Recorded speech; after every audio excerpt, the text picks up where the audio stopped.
আসসালামু আলাইকুম রহমতুল্লাহ। আমি আমার সন্তানের একটা জিনিস শেয়ার করব আপনাদের সাথে। এ হচ্ছে আমার ছেলে মোহাম্মদ সাদ, ঘুমিয়ে আছে।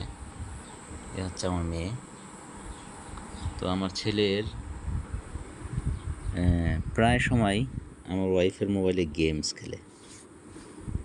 তো আমিও দেখছি প্রায় সময় গেমস খেলে। তো এই গেমসগুলা মোবাইলে কোথাও নাই।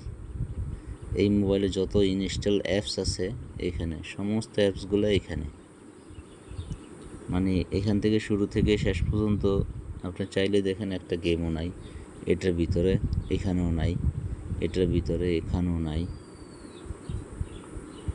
এইখানেও কোনো গেমস নাই, এইখানেও কোনো গেমস নাই। তার মানে সে গেমস খেলে, কিন্তু বাট মোবাইলে কোনো ইনস্টল গেমস নাই। তো এই বিষয়ে নিয়ে আমার ওয়াইফও বলছে ও দেখি গেমস খেলে, কিন্তু আমি পরবর্তীতে ডিলিট করতে গেলে আর ওই গেমস খুঁজে পাই না। তো আমি ওয়াইফরে বলছি যে মোবাইল খুঁজে টুজে দেখছি যে এখানে কোনো গেমস নাই। ও মনে হয় সরাসরি এই প্লে স্টোরে যায়, এখান থেকে যে গেমসটা খেলার ওই গেমসটা এখান থেকে সে ডাউনলোড দিয়ে পরে খেলে।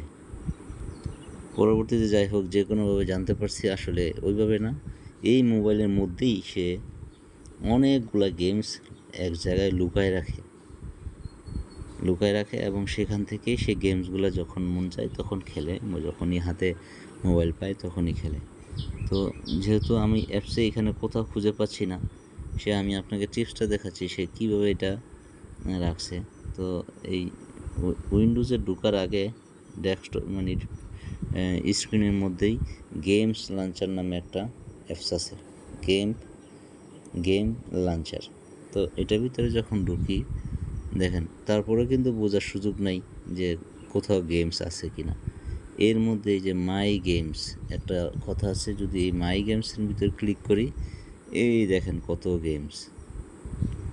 কতগুলা গেমস রাখছে, সে এগুলা এইখান থেকে খেলে। এগুলো ছাড়া সব তার চয়েসের গেম, না জীবনে আমরা কোনো সময় খেলতেও পারিনি, সব এই চয়েসফুল গেম।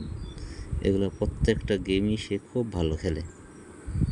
তো গেমস কতগুলো আছে, 1 2 3 4 5, 1 2 3 4 5 6 7 8 9, 5 9 45,